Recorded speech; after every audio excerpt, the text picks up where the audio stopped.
Hi everyone.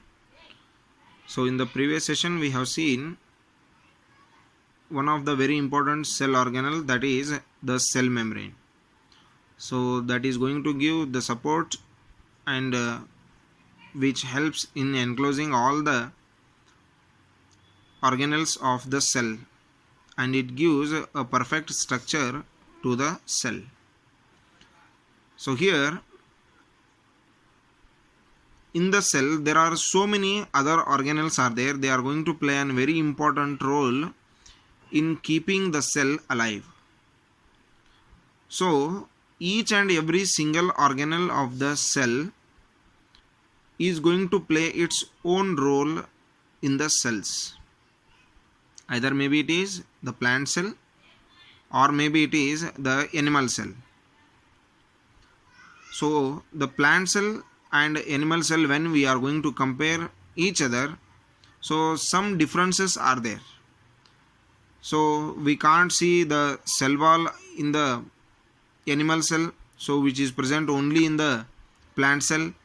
We can't see the chloroplast, we can't see the plastids, which are the coloring substances. We can't see the chloroplast that is going to help in the process of photosynthesis. So the large vacuole is there in the plant cell. In the animal cell it is very small, or maybe it is absent. So like this we can see some organelles in the plant cell and some organelles which are also present in the plant cell that are present in the animal cell. Comparatively little difference is there in the plant cell and the animal cell.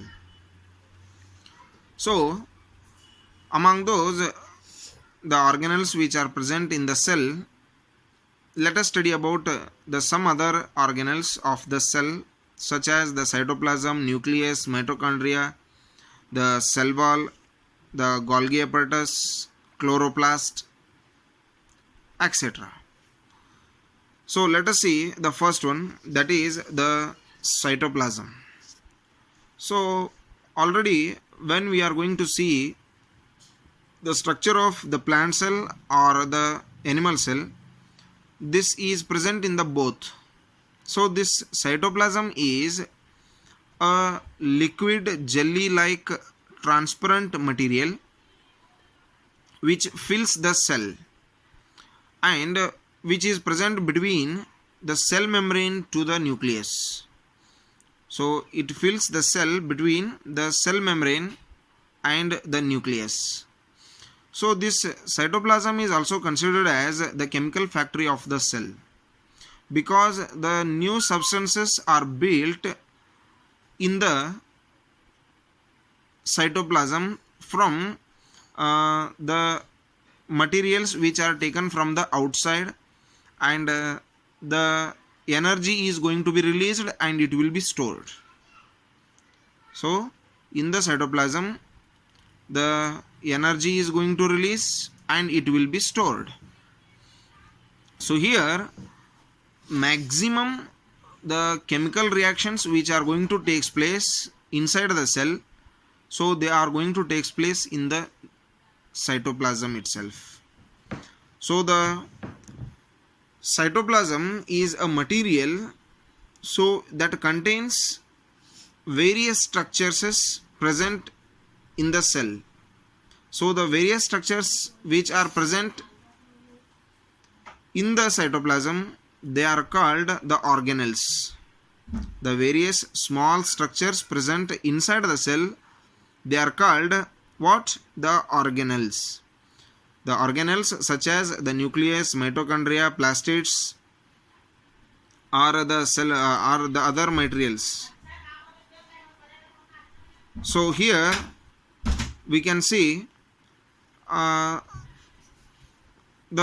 functions of this cytoplasm is it stores the energy and it releases the energy, and it helps in taking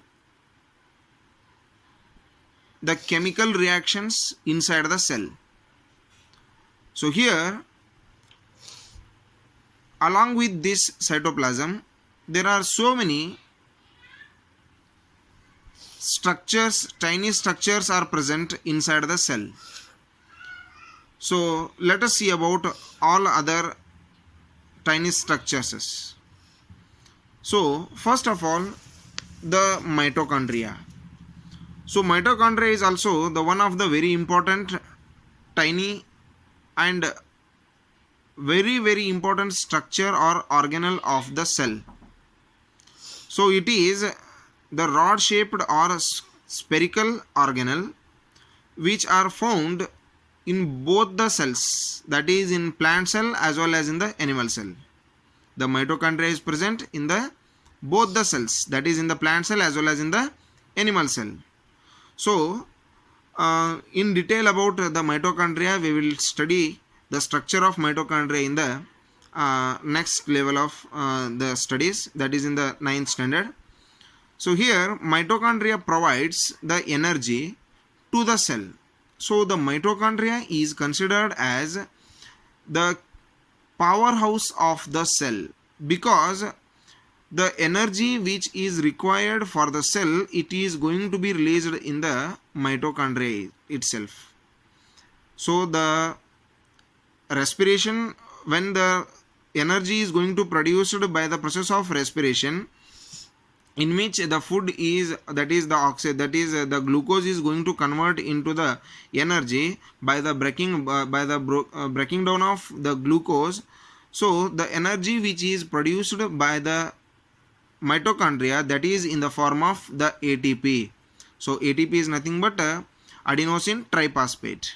So the energy which is released in the mitochondria, that is in the form of ATP, adenosine triphosphate. So here the mitochondria is considered as the powerhouse of the cell. And here when we are going to see the structure of the mitochondria, so this is the only the very different type of the organelle of the cells that contains the DNA and ribosomes specially for itself only. So here completely when we are going to see the structure of the cell, it contains all the other organelles such as the DNA, ribosomes and other substances which are present inside the nucleus only. But here this mitochondria itself, it contains the separate DNA as well as the ribosomes. So the ribosomes are nothing but the protein factories. So this is the organelle that is considered as the powerhouse of the cell, because it is going to produce the energy that will be in the form of ATP. So that is adenosine triphosphate. So other than these, some other organelles are there in the cell. So that about those we will see in the next session. Thank you and have a nice day.